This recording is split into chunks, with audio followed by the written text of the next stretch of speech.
Hi friends, welcome back to my YouTube channel. வாங்க இன்னைக்கு தூதுவளை துவையல் பண்ணலாம்.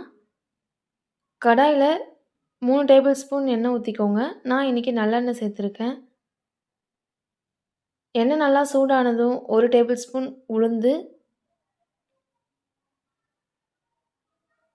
1 டேபிள் ஸ்பூன் கடலைப்பருப்பு பல் பூண்டு, சின்ன துண்டு இஞ்சி சேர்த்துக்கோங்க. சேர்த்துட்டு நல்லா வதக்கிக்கலாம். காரத்திற்கு ஏற்ப வரமிளகா சேர்த்துக்கோங்க. நான் இன்றைக்கி 5 வரமிளகா சேர்த்துருக்கேன். நல்லா வதங்கின பிறகு கட் பண்ணி வச்சுருக்க தூதுவளை இலையை சேர்த்துக்கோங்க.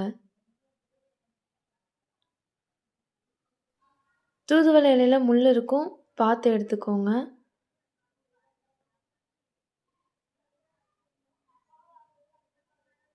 நல்லா வதக்கிக்கலாம். தவா நல்லா எண்ணெயிலே நல்லா வதங்கின பிறகு ஒரு சின்ன நெல்லிக்காய் சைஸ் அளவுக்கு புளி சேர்த்துக்கோங்க. புளி சேர்த்துட்டு நல்லா கலந்து விட்டுக்கலாம். தேவையான அளவு உப்பு போட்டுக்கோங்க. உப்பு போட்டுட்டு நல்லா கலந்து விட்டுக்கோங்க. தவா நல்லா வதங்கின பிறகு ஒரு பிளேட்டில் மாற்றிட்டு அதை நல்லா ஆற வச்சுருங்க. நல்லா ஆறின பிறகு மிக்ஸி ஜாரில் சேர்த்து நல்லா அரைச்சிக்கலாம்.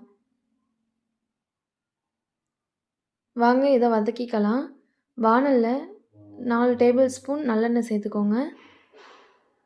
1 டேபிள் ஸ்பூன் கடுகு உளுந்து போட்டுக்கோங்க. அது நல்லா பொரிஞ்ச பிறகு ஒரு வரமிளகாய் சேர்த்துக்கோங்க. இப்போது அரைச்சி வச்சுருக்க பேஸ்ட்டு இதில் சேர்த்துக்கலாம்.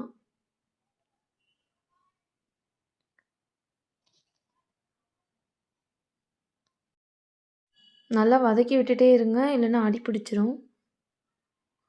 இதுக்கு எண்ணெய் கொஞ்சம் கூடுதலாகவே தான் தேவைப்படும். அப்போ தான் நல்லா டேஸ்ட்டும் கொடுக்கும். நல்லா வதக்கி விட்டுக்கோங்க. எண்ணெய் நல்லா சைடில் பிரிஞ்சு வரணும். அந்த சமயத்தில் நீங்கள் அடுப்பை ஆஃப் பண்ணிக்கோங்க. அவ்வளோதாங்க, சுவையான தூதுவளை துவையல் ரெடி. நீங்களும் ட்ரை பண்ணி பார்த்துட்டு எப்படி இருக்குன்னு கமெண்ட்டில் சொல்லுங்கள்.